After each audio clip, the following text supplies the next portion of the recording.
नमस्कार, मैं कशिश और स्वागत है आपका नेक्स्ट 9 न्यूज में। आज के इस प्रोग्राम में इस मुद्दे को लेकर हम सामने आए हैं कि आखिरकार अखिलेश यादव को जिम्मेदारी मिलेगी नहीं मिलेगी, वो खुद को साबित कर पाएंगे नहीं कर पाएंगे। बहुत बड़े सवाल यहाँ पर खड़े हो रहे हैं। कहीं ना कहीं आपको बता दें कि यहाँ पर चाचा शिवपाल ने भी इशारे कर दिए हैं, यहाँ पर भाई प्रतीक ने भी इशारे कर दिए हैं। अब मुलायम सिंह यादव के जाने के बाद सवाल ये है कि सत्ता तो उनके हाथों में सौंप दी थी, लेकिन अब जो जिम्मेदारी, जो पद मुलायम सिंह यादव का था, क्या उस पद पर विराजमान हो पाएंगे अखिलेश यादव? क्या उनमें इतने गट्स है? इस तरीके की बातें लगातार कही जा रही है। तो मुद्दा ये उठता है कि आखिरकार अखिलेश यादव किन नीतियों के साथ आगे बढ़ेंगे? जितनी चुनौतियां उनके सामने है, क्या सबको पार कर पाएंगे? क्या यहाँ पर अपर्णा यादव की सपा में वापसी करा पाएंगे? और साथ ही साथ जो मैनपुरी सीट है उसको लेकर कितने बड़े बड़े फैसले करेंगे? तो बहुत सारे सवाल यहाँ पर उठते हैं। इन सारे मुद्दों पर बात करने के लिए, जवाब लेने के लिए अबरार हमारे साथ मौजूद है। तो लगातार हम देख रहे हैं कि यहाँ पर जैसे ही मुलायम सिंह यादव का निधन हुआ तो पूरा परिवार तो प्रक्रियाओं में, क्रियाओं में लगा हुआ था, लेकिन वहीं पर लगातार खबरें आने लगी कि अब क्या होगा, अब सियासी समीकरण क्या बनेगा सपा का, अखिलेश यादव को क्या जिम्मेदारियां मिलेगी। और यहाँ पर बार बार ये सवाल भी उठे कि क्या शिवपाल वापसी करेंगे सपा में, प्रसपा को छोड़ देंगे? क्या यहाँ पर भाजपा को छोड़ अपर्णा वापस आएगी? किस तरीके से क्या कदम उठाते नजर आएंगे अखिलेश यादव? तो देखिए, यहाँ पर सवाल लगातार उठ रहा है कि अखिलेश यादव क्या खुद को साबित कर पाएंगे, जिस तरीके से मुलायम सिंह यादव ने खुद को राष्ट्रीय स्तर पे साबित किया था। उनके जाने के बाद भी कहाँ से लोग उनके अंतिम दर्शन करने के लिए पहुंचे थे। अब आप सोच ही सकते हैं कि कितनी बड़ी हस्ती थे मुलायम सिंह यादव, लेकिन अखिलेश यादव पर तो शायद लोगों को भरोसा ही नहीं है। तो यहाँ पर अबरार, आपको क्या लगता है कि क्या खुद को साबित कर पाएंगे अखिलेश? क्योंकि अखिलेश के सामने बहुत सारी चुनौतियां हैं। भले यहाँ पर चाचा शिवपाल ने और बाकी लोगों ने इशारे कर दिए कि उन्हें जिम्मेदारी मिलेगी, बड़ी जिम्मेदारियां मिलेगी, लेकिन क्या उनके लिए आसान है ये जिम्मेदारी अकेले उठा पाना?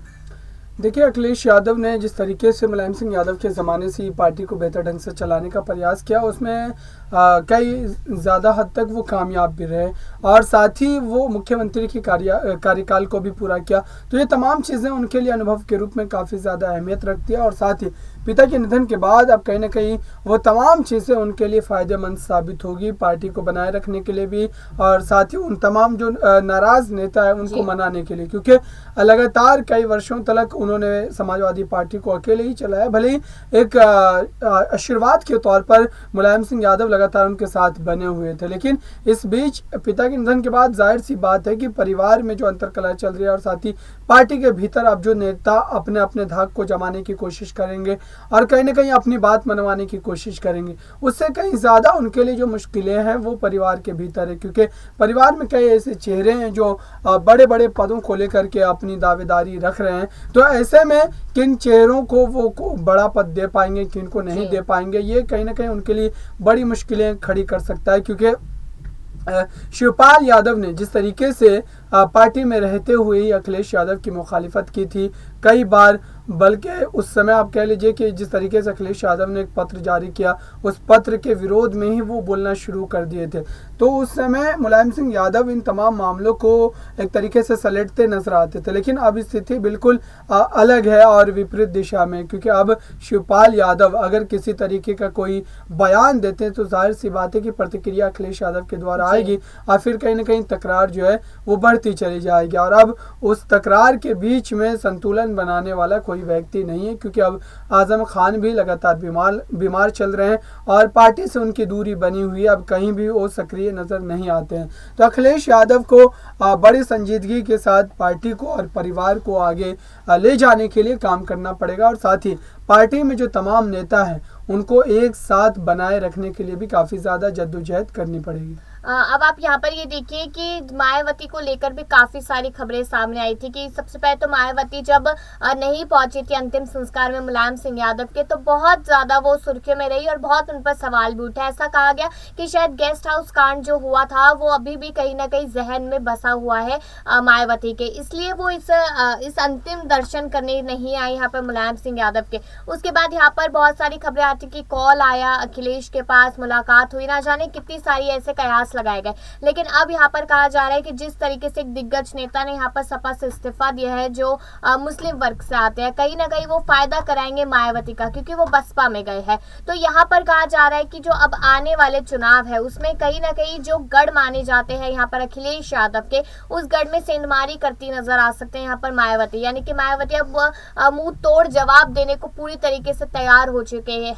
यहाँ पर अखिलेश यादव को। तो क्या लगता है, सिर्फ परेशानी यहाँ पर शिवपाल ही नहीं या अपर्णा ही नहीं, अब परेशानी यहाँ पर मायावती भी हो गई है, क्योंकि यहाँ पर भाजपा से तो बचना है ही, भाजपा को तो मुंह तोड़ जवाब देना ही है अखिलेश को, लेकिन मायावती अलग ही ट्रैक पर चलती हुई यहाँ अखिलेश के सामने आ रही है। तो कितनी बड़ी चुनौती यहाँ पर मायावती आने वाले चुनावों में हो सकती है अखिलेश के लिए? देखिए, मायावती लगातार जिस तरीके से विधानसभा चुनाव के बाद अलग थलग नजर आ रही है और कहीं न कहीं विपक्ष के साथ जो उनका तालमेल है बिल्कुल पूरी तरीके से बिगड़ा हुआ है, और ये कह सकते हैं कि वो उत्तर प्रदेश की सियासत से बिल्कुल गायब सी हो गई हैं। ऐसे में कई तरीके के आरोप भी उन पर लगाए जाते हैं कि दरअसल सीबीआई और ईडी का डर उनको दिखाया गया भारतीय जनता पार्टी की तरफ से, और फिर उसके बाद लगातार जो है उनका बयान जो है आना ही बंद हुआ। आप देखें कि जब उनके भाई के ऊपर सीबीआई की कार्रवाई हुई थी, उसके बाद कई तरीके के बड़े खुलासे हुए थे और लगातार जो ये सीबीआई की रडार पर वो आ रहे थे। ऐसे में मायावती का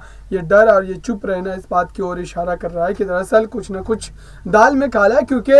जो महिला 3 बार की मुख्यमंत्री रह चुकी है, उनका इस तरीके से विपक्ष के तौर पर चुप रहना कहीं ना कहीं बहुत सारी चीज़ों को जन्म देता है। ऐसे में अब जो तमाम कयास आराई की जा रही है कि वो अखिलेश यादव के लिए क्या चुनौती बन पाएंगी, तो अभी जो स्थिति है बहुजन समाज पार्टी की, वो उत्तर प्रदेश की सियासत में कोई खासी ज़्यादा मजबूती वाली नहीं है और न ही वो अखिलेश यादव के लिए कोई बड़ी चुनौती बन सकते हैं। हाँ, ज़रूर उनका खेल बिगाड़ा जा सकता है, क्योंकि अगर मुलायम सिंह यादव की पार्टी का वोट शेयर कम होता है मायावती की वजह से, तो जाहिर सी बात है कि बीजेपी उन सीटों पर कामयाब हो जाएगी और नुकसान तो कहीं ना कहीं ज़रूर होगा समाजवादी पार्टी का। यानी कि माना जा सकता है कि कोई भी आए कोई भी जाए, नुकसान तो होना ही दिखाई दे रहा है अभी सपा पार्टी का, क्योंकि अखिलेश के हाथों में एकदम से पूरी तरीके से पार्टी की कमान आ जाना और सारी चीजों को मैनेज कर पाना कहीं ना कहीं अखिलेश के लिए मुश्किल है। यहाँ पर प्रतीक यादव की बात की जाए तो प्रतीक यादव से जब सवाल किया गया था तो उन्होंने कहा था